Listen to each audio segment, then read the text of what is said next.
Sa pagpapatuloy ng ating balitaan, kung mabibigyan ng pwesto sa Senado, nais isulong ni Valenzuela City 2nd District Representative Eric Martinez ang pagpapatayo ng National Skiing Center of the Philippines, gayon din ang railway system sa Cebu. Ang kanyang Bakit Ikaw DZRH exclusive interview, silipin sa report ni Wina Hesoro.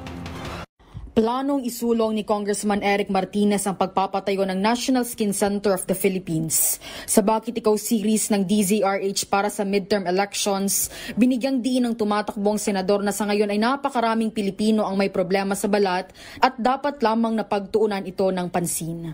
Aniya, isusulong niya ito para sa paggawa ng ospital para sa mga Pilipinong may sakit sa balat katulad ng psoriasis, eczema, nasunugan ng balat at iba pa. National Skiing Center is something that I will file in the Senate, the creation of such hospital.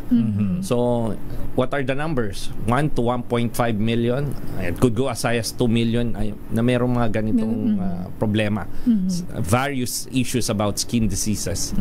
With specialty concerns, ma-address natin yung problema ng mga Pilipinong yan. Samantala, isusulong niya ang pagkakaroon ng batas na bawat rural at munisipalidad ay magkaroon ng super health center. Kailangan may super health center na sa kanayunan. Lalo na kung densely populated yung kanayunan para hindi nagpupuno yung ating mga malalaking ospital sa mga Luzon. Isusulong niya rin ang karagdagang riles sa Luzon at Metro Manila. Enabling law creating the Metro Manila subway system.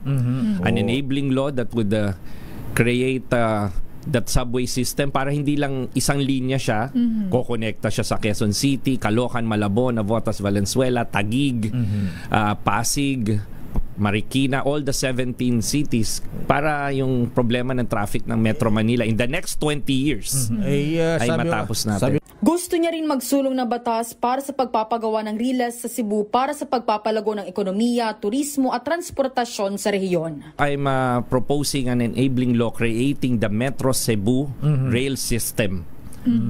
Kasi we all know now Cebu is the potential economic boom in the Visayas. Pagtutuunan niya rin ng pansin kung papaano matutulungan ang bawat Pilipinong mag-aaral. Yung issue ng edukasyon, libre na yung pagpapaaral sa kolehiyo.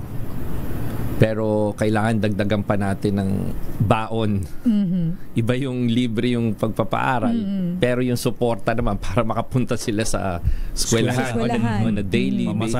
So we have to work on a legislative law that would support our mga kabataan natin sa pag-aaral na through some kind of a baon program.